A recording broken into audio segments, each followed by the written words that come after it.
5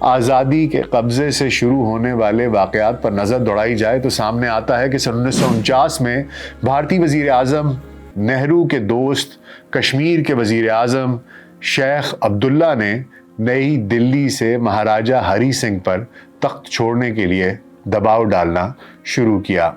شیخ عبداللہ کے خاندان کے بارے میں، جو کہ بعد میں یہ عمر عبداللہ اور ان سب کے بھی جد امجد ہیں، تو فاروق عبداللہ اور اب عمر عبداللہ، یہ فاروق عبداللہ شیخ عبداللہ کے بیٹے اور عمر عبداللہ ان کے پوتے، جو کہ اب اس ایک شام الیکشنز میں ان کو کہا یہ جا رہا ہے کہ وہ جیت گئے ہیں۔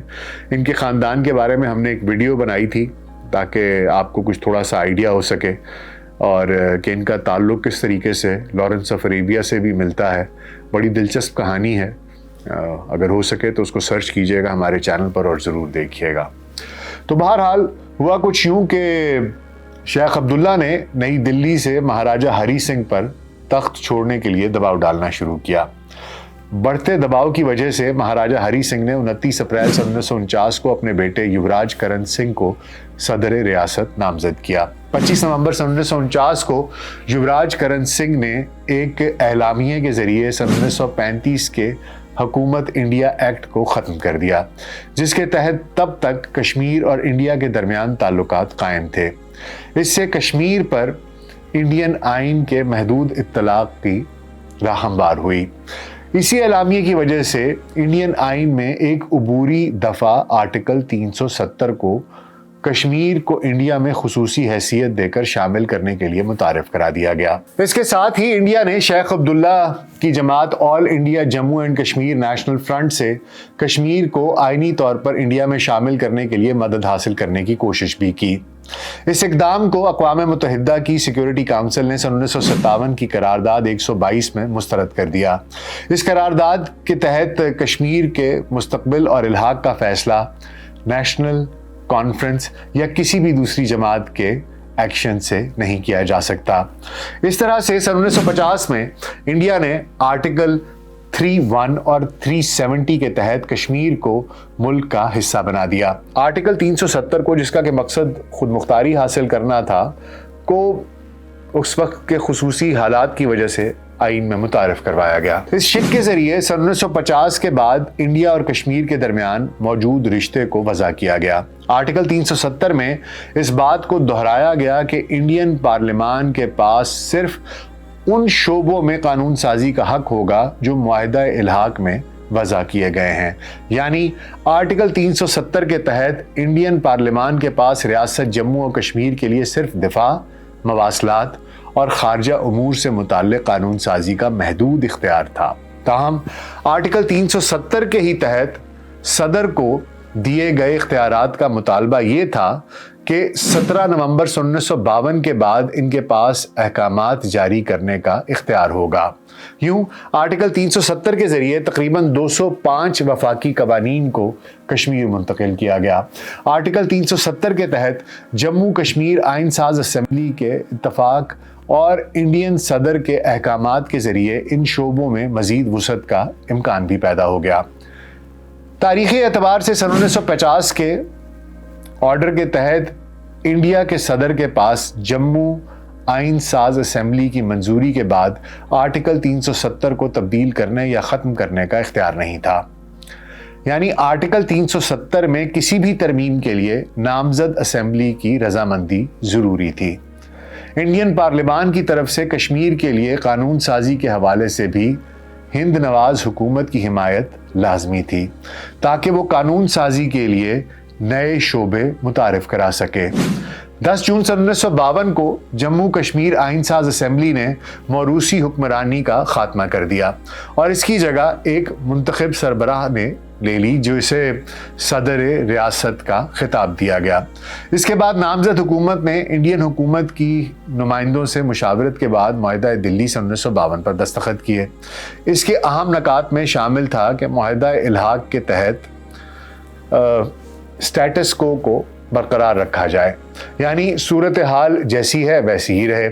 آرٹیکل 5 جو کہ انڈیا کی شہریت سے متعلق ہے، اس کا اطلاق کشمیریوں کے شہریوں تک بڑھانا۔